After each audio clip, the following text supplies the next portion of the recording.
నమస్తే. ఇన్నాళ్ళు నన్ను సపోర్ట్ చేస్తూ, ఎంకరేజ్ చేస్తూ మీ ప్రేమని నాకు అందిస్తున్న ప్రతి ఒక్కరికి కృతజ్ఞతలు.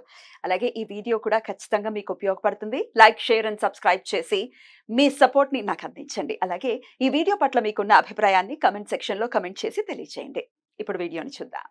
జీవితంలో రకరకాల సమస్యలతో బాధపడుతున్నారా? ముఖ్యంగా ఆర్థిక సమస్యలతో సతమతమవుతున్నారా? ఎన్నో పరిహారాలు చేసి అలసిపోయారా? మంచి మార్గం దొరకాలని కోరుకుంటున్నారా? అయితే రండి, విశ్వాన్ని ఎలా అడగాలో తెలుసుకుందాం. లా ఆఫ్ అట్రాక్షన్ క్లాసెస్ మీకోసం మన ఛానల్లో. వివరాల కొరకు సంప్రదించండి. నమస్తే, వెల్కమ్ టు అవర్ ఛానల్. నేను పద్మిని. ప్రస్తుతం పాటు ప్రముఖ ఆధ్యాత్మికవేత్త, astrologer, tarot card reader and vedic nutritionist Shrimati Vanaja Ramasetti గారు మనతో పాటు ఉన్నారు. మాట్లాడదాం. వనజ గారు నమస్తే అండి. నమస్తే అమ్మా పద్మిని. ఎలా ఉన్నారు వనజ గారు? నువ్వు? నేను బాగున్నాను వనజ గారు. వనజ గారు, రేపు సోమవారం ఎండ్ అవుతోంది శ్రావణ మాసం.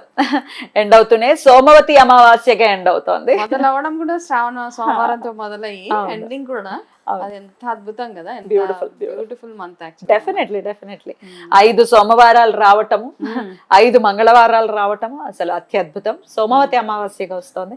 అన్ని డేస్ కూడా అలాగే వచ్చాయి. త్రయోదశులు, ఈ రోజు త్రయోదశి, 2 శని త్రయోదశులు, 2 భాను సప్తమిలు, పంచమి, శుక్రవారం చాలా బాగా, గురువారం ఏకాదశులు, శుక్రవారం ఏకాదశి కూడా, శుక్రవారం ఏకాదశి, ఒకసారి ఏకాదశి శుక్రవారం, అవును, నెక్స్ట్ ఏకాదశి గురువారం. కాంబినేషన్స్ అద్దరిపోయాయి. అసలు చాలా బ్యూటిఫుల్ గా ఎండ్ అవుతుంది. డెఫినెట్ గా మెమరబుల్ మంత్ గానే ఉంటుంది ఇది. ఇంకాస్త మెమరబుల్ గా, లేకపోతే ఉన్నటువంటి ఇబ్బందుల నుంచి బయటపడాలి అని అంటే ఈ సోమవతి అమావాస్యని ఎలా వినియోగించుకోవచ్చు అంటారు? అయితే సోమవతి అమావాస్య అన్నది చాలా చాలా పవర్ఫుల్. మనం ఎలాగైతే శని అమావాస్యకి ఎంత ఇంపార్టెన్స్ ఇస్తామో సోమవతి అమావాస్య అంతకంటే పవర్ఫుల్ అన్నమాట. మనం ఏమంటాం, శని అమావాస్య అంటే ఉత్తి శని భగవానుడికి మాత్రమే ఎక్కువగా పూజలు అవి చేస్తూ ఉంటాం ఆ రోజు. ఏ గ్రహ దోషాలు ఉన్న వాళ్ళు శని అమావాస్య ఉన్నప్పుడు మనం ఓన్లీ శని భగవానుడికి మాత్రమే మనం దానాలు పూజలు అవి చేస్తూ ఉంటాం.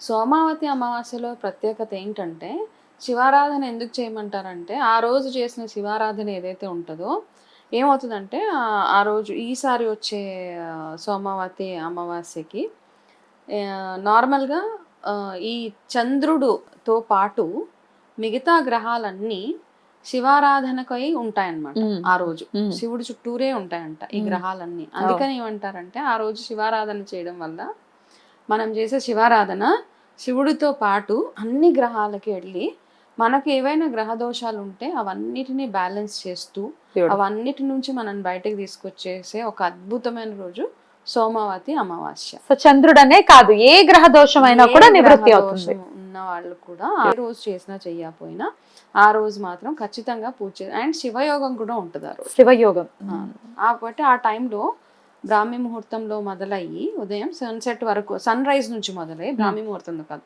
సన్ రైజ్ నుంచి మొదలై సన్సెట్ దాకా ఆ రోజు శివయోగం ఉంది. కాబట్టి చక్కగా ఏవేవైతే ఈ రోజు చేసే దాన ధర్మాలు, పూజలు, మంచి కార్యక్రమాలు ఏదైతే ఉన్నాయో దానికి 1కి 100 రెట్లు ఫలితం మనకి వస్తుంది అన్నమాట. కాబట్టి ఈరోజు చేయాల్సిన ఆరాధన శివారాధనతో పాటు ఏవైతే గ్రహ దోషాలు, నవగ్రహాలు ఖచ్చితంగా శివారాధన చేస్తూ ఆ తర్వాత మీరు ఇమీడియట్గా చేయాల్సింది, నవగ్రహాల గుడి ఉన్నా కానీ నవగ్రహాల చుట్టూ తిరిగి మీకు ఎటువంటి గ్రహ దోషాలు ఉండకుండా చేయమని ఆ భగవంతుని కోరుకోవడమే ఇక్కడ.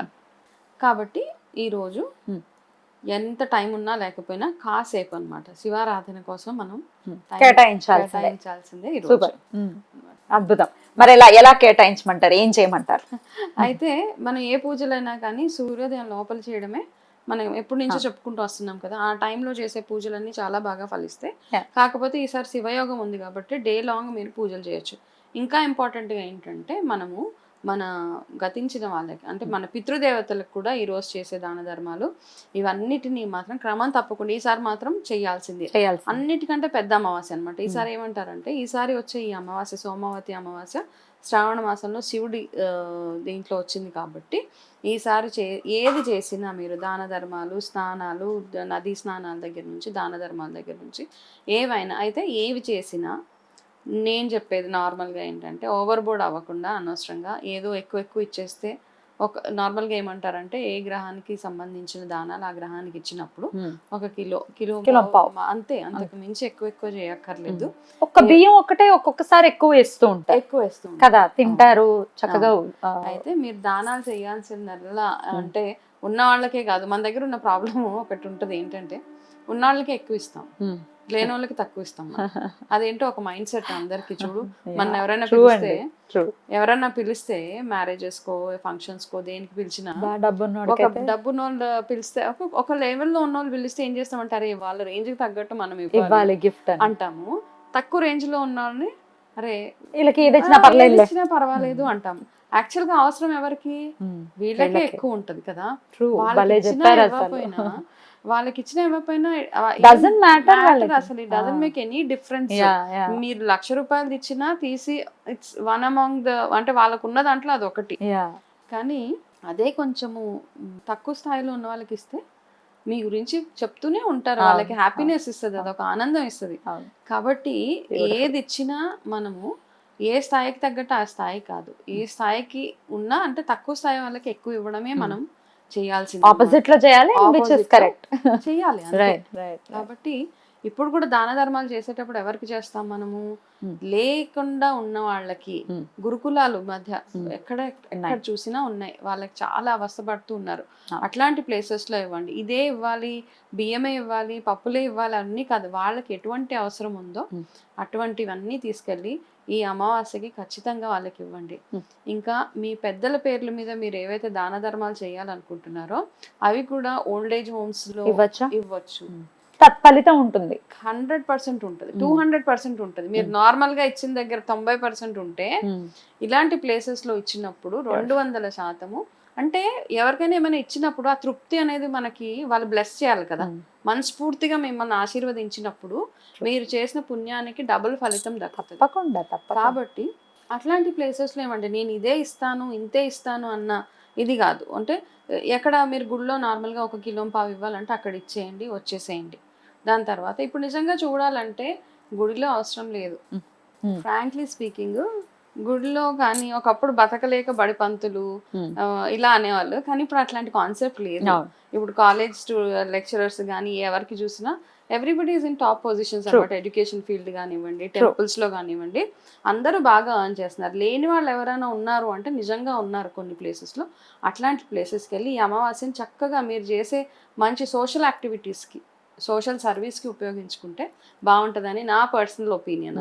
బ్యూటిఫుల్. ఎంత ఇప్పుడు ఒక బియ్యం బస్తా ఇవ్వాలి ఓల్డ్ ఏజ్ హోమ్ లో ఎంత అయిపోతుంది, మహా అయితే 2,000 అవుతుంది. అవును, అంతకు మించి ఏం అవ్వదు. అంటే ఒక్కసారి మనం ఓల్డ్ ఏజ్ హోమ్ కి వెళ్ళి చూస్తే పద్మిని ఒక రోజు అక్కడ స్పెండ్ చేస్తే ఓకే, అంటే ఓల్డ్ ఏజ్ హోమ్స్ ఎందుకు ఉన్నాయి, ఉండక్కర్లేదు, ఇవన్నీ డిఫరెంట్ కాన్సెప్ట్ అనమాట. వాటి గురించి ఎందుకంటే నాకేమనిపించింది అంటే నేను చాలా ప్లేసెస్ కి వెళ్ళి చూసిన తర్వాత ఓకే ఉంటా, అట్లీస్ట్ వాళ్ళకి ఒక షెల్టర్ దొరుకుతుంది. అవి ఓల్డ్ ఏజ్ హోమ్స్ తీసేయండి ఇవన్నీ ఒకప్పుడు నేను కూడా మాట్లాడాను, కానీ నాకు అనిపించింది అది లేకపోతే ఇంకెక్కడ ఉంటారు వాళ్ళు.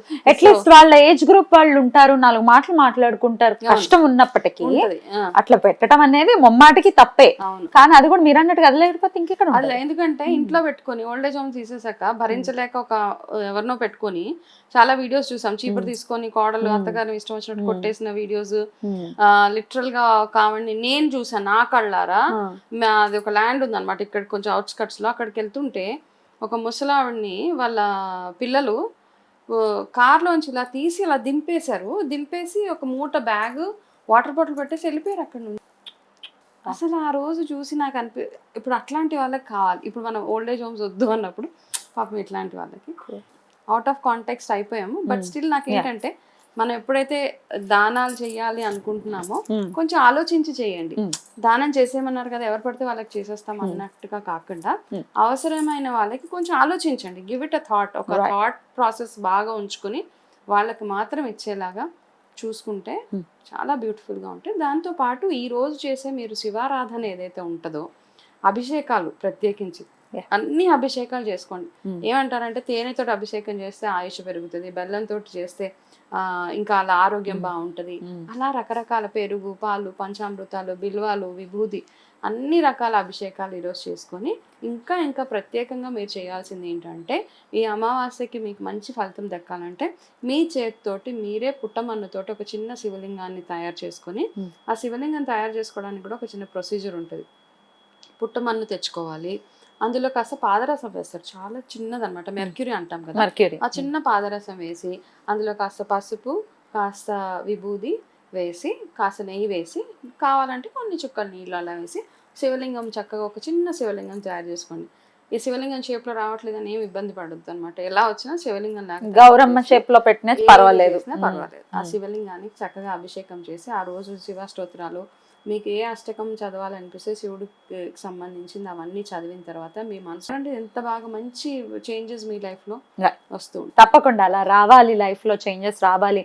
ఎక్కడ వేసిన గొంగళి అక్కడేలా ఉంది మా బ్రతుకులు అనే వాళ్ళ పరిస్థితులు మారాలి అని అంటే శివయ్య మాత్రమే మార్గం, ఇంకొక మార్గం లేదు. సో ఈ మంచి రోజు కాబట్టి ఇలా చిన్న చిన్న రెమెడీస్ చేసుకుంటూ వెళ్ళిపోతే అద్భుతంగా ఉంటుంది. శ్రావణ మాసంలో అమావాస్య రావాలంటే మళ్ళీ 1 year వెయిట్ చేయాలి. మళ్ళీ 1 year కాబట్టి అది కూడా సోమవారం రావాలంటే ఇంకెప్పుడు వెయిట్ చేయాలి తెలియదు. సో వచ్చిన రోజున చక్కగా సద్వినియోగం పరచుకోవాలని మనస్ఫూర్తిగా మనవి చేస్తూ చాలా బ్యూటిఫుల్ గా ఎక్స్ప్లెయిన్ చేశారు మంజు గారు. Thank you so much. నమస్తే అండి.